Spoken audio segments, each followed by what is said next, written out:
Hi, I'm Daniel Lucas, and welcome to Book 101 Review. Book 101 is all about the books that are read for the last 40 years. And today I have my special guest. She's daughter of the saga book Playing High, no other than Miss Beth. Yes. Miss Beth Palina Dodson. Welcome to Book 101, Miss Beth, and can you please introduce more about yourself? Okay. I grew up in, I was born in New York City and we lived in Westchester County after that, which is just north of the Bronx. And I had a wonderful childhood there and then moved to Florida for 2 years. And then we moved back to Westchester. And it was great growing up there because when you have New York City 30 minutes away, as a 15-year-old girl, went to a lot of concerts and met a lot of people, and I got involved in the New York club scene. And it's kind of what the series is about is the I guess you could say what it took to become a famous rock band. And that is what the saga is about. It's going to be 6 books. I have books 3 and 4 already written. And in the books is, I like to say, I sprinkle myself, and the main female character has a lot of things that are actually myself. And so it is a romance series, but it's romance tied into the rock and roll world. And it goes from the mid 70s to, I don't like to put an ending to it, but let's say we're well into the 2000s. So it's a 20-year journey of the two main characters that are in the book that are the love story aspect. But I do go pretty hard into the rock and roll scene at the time.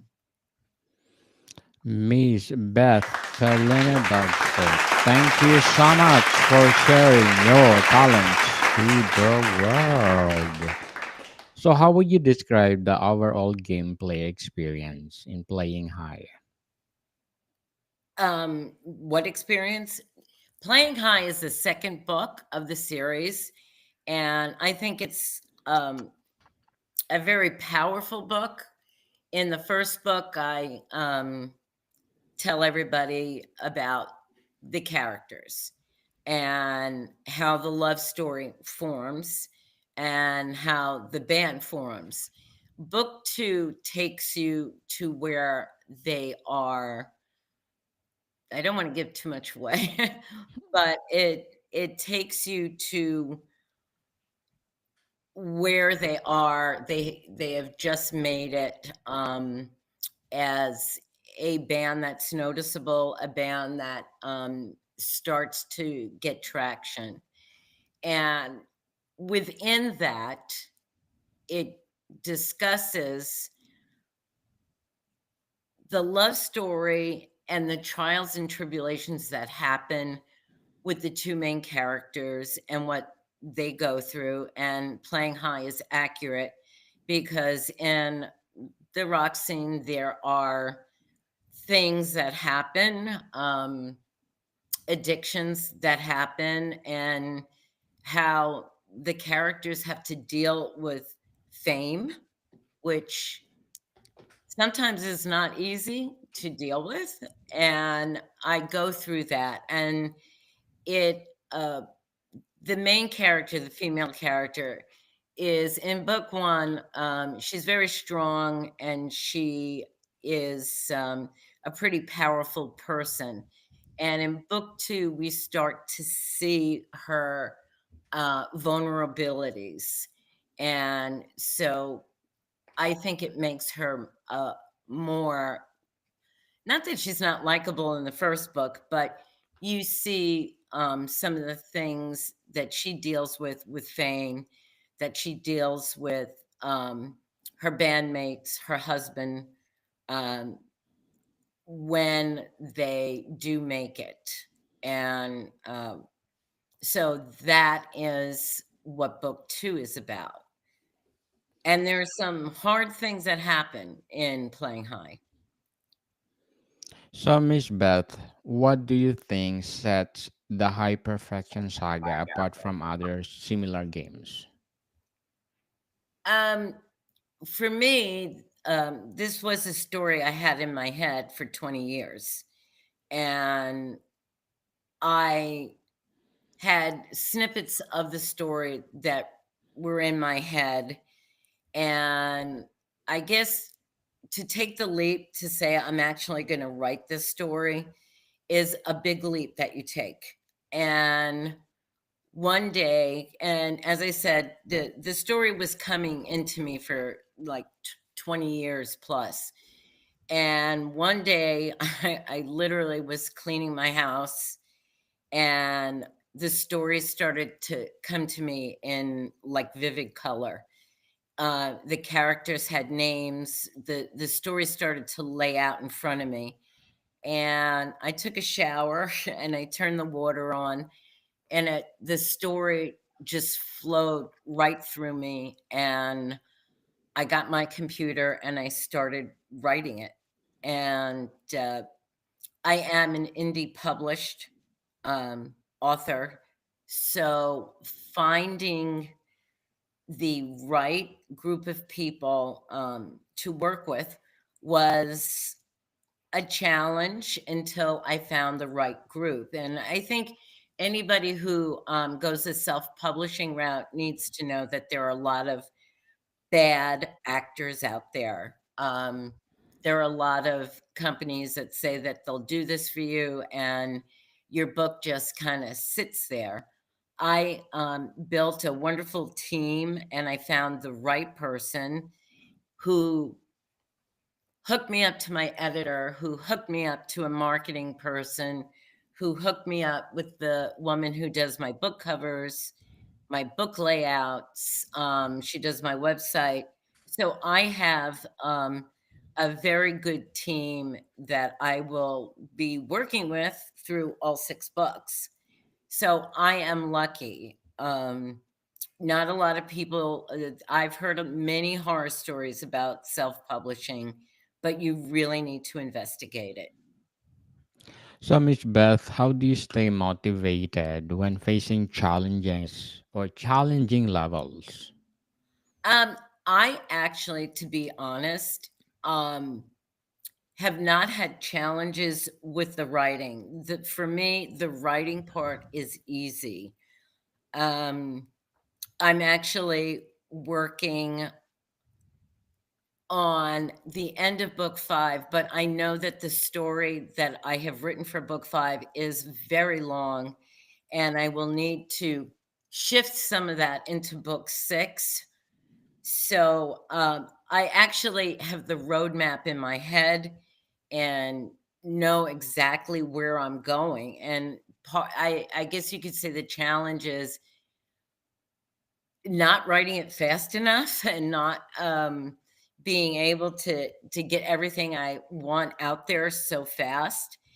Uh, it's it's been a very easy journey for me to write this story since, as I said, I've had it in my head for forever. And the writing part is I can't write it fast enough, if that makes sense. Some people, like, you don't ever have a block. And no, I don't.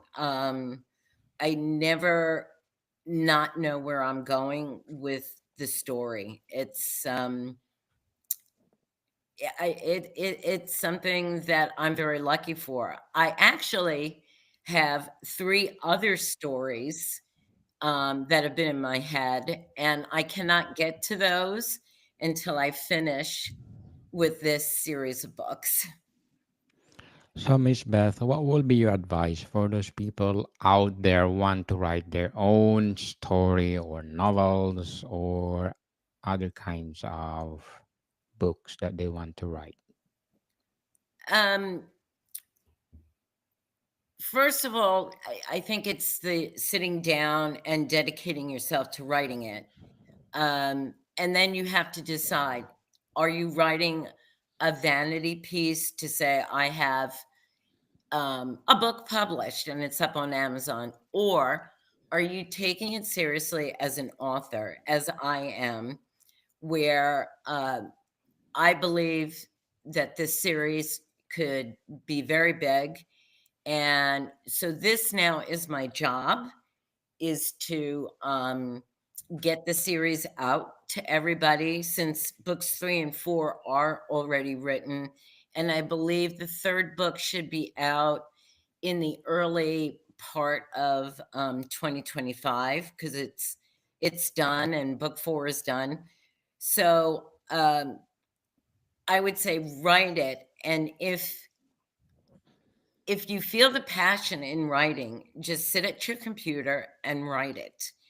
Um, you know, for me, I stop myself from putting forth this creative feeling that I had, and it goes to the books, where did I think back in the day that I could sing in a band? I thought I could sing, but I never fear is what keeps us from actually doing those creative things. And am I good enough?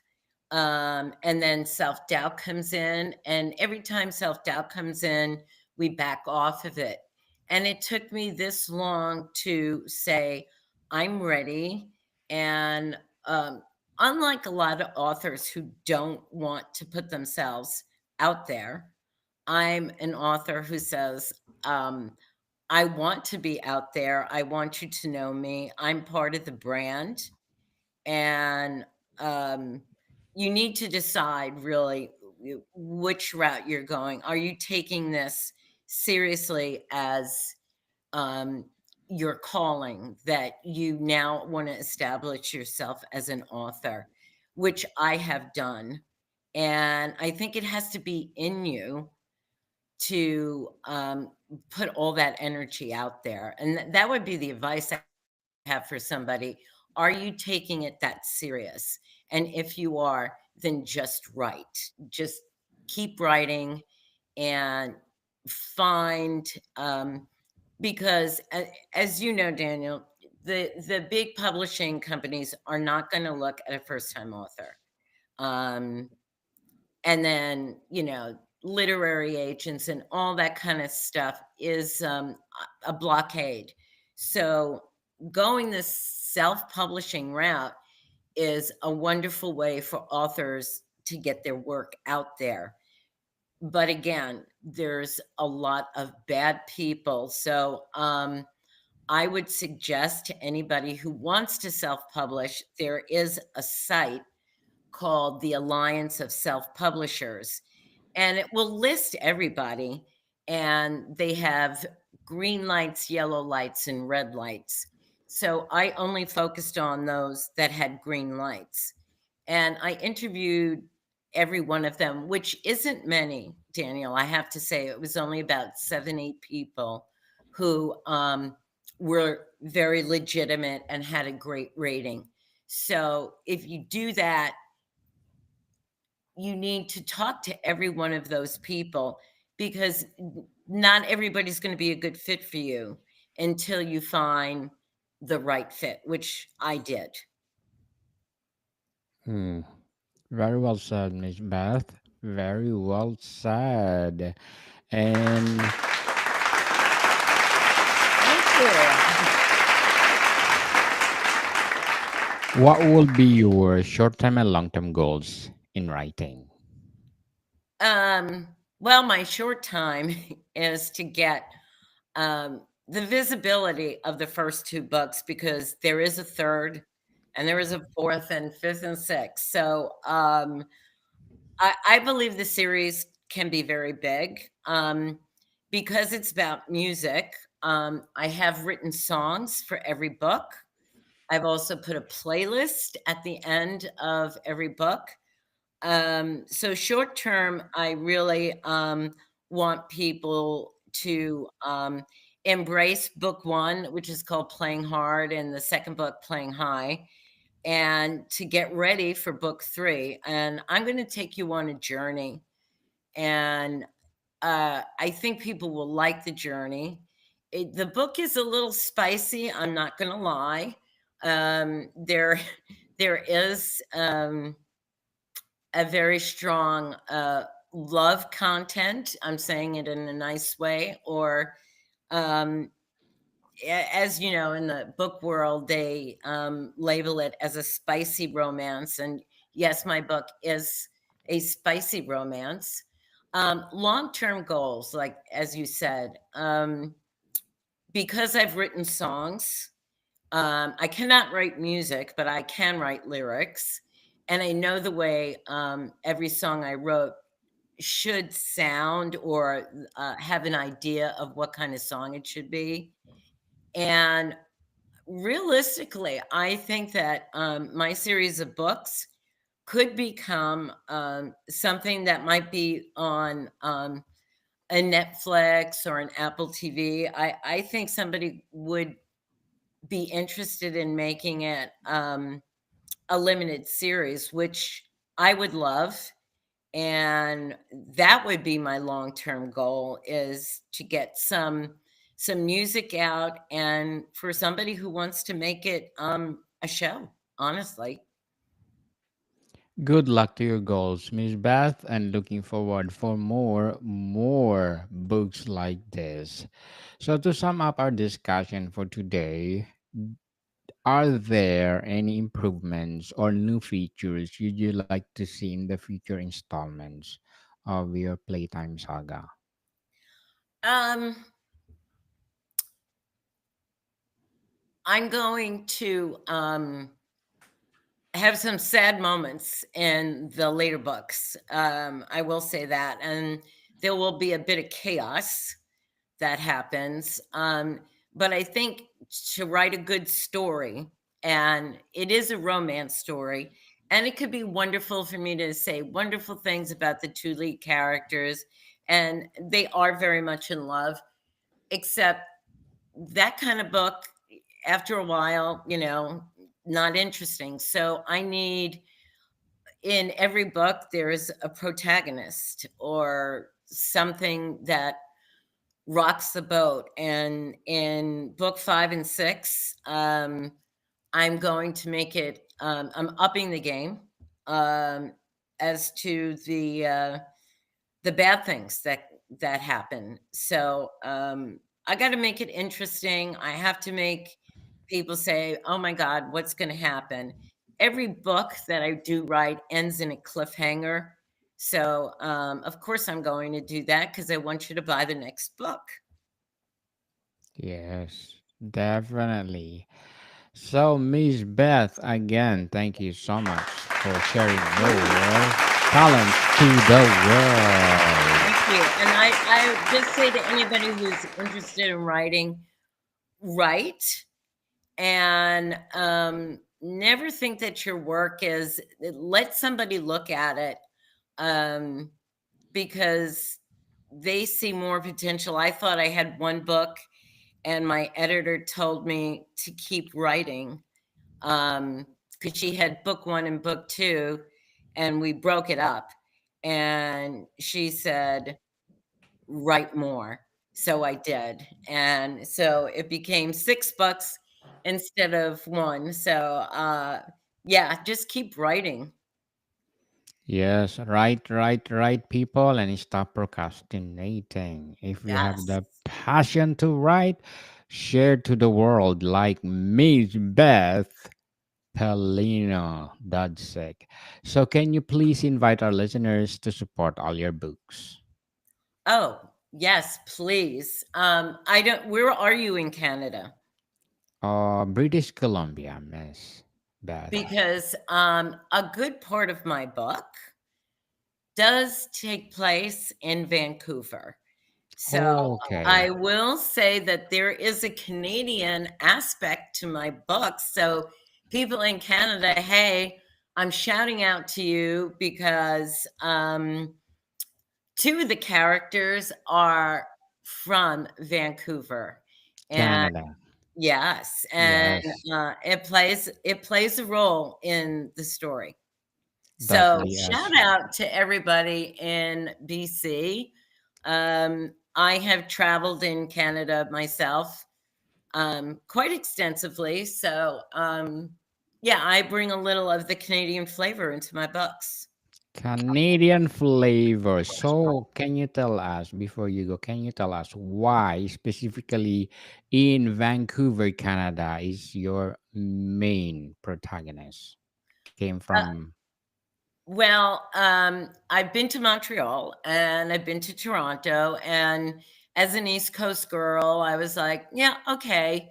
I spent a lot of time in Alberta, Calgary, specifically. My ex husband had an office there. So I used to go to Calgary all the time and, Banff, Lake Louise, and Edmonton. And uh, I spent one day in Vancouver on the way to Whistler Mountain to go skiing. And Yes. I just really like Vancouver. And there's something that happens in book one. And I will say that the main male character is from Vancouver. And there's a little bit of drama that happens. And I picked Vancouver because I love the city, and I did not want the main character, the male character, to come from Toronto or Montreal. And I said, no, I'm going to have him come from Vancouver.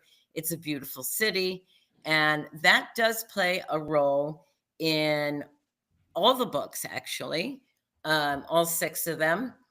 And I just really like Vancouver. I would like to go back.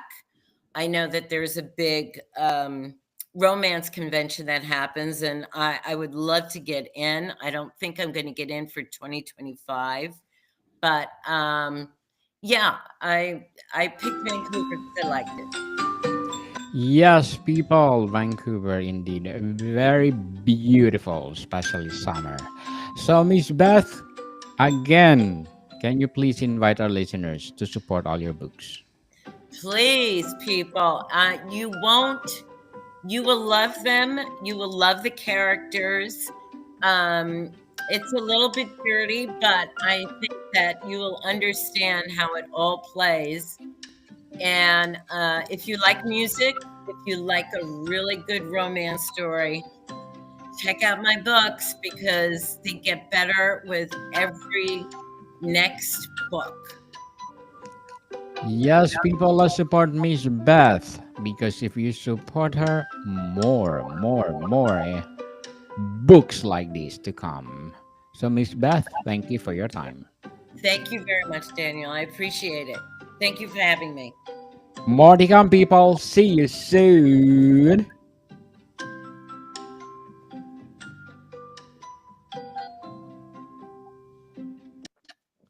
So, Miss Beth, I'm gonna share to you our live link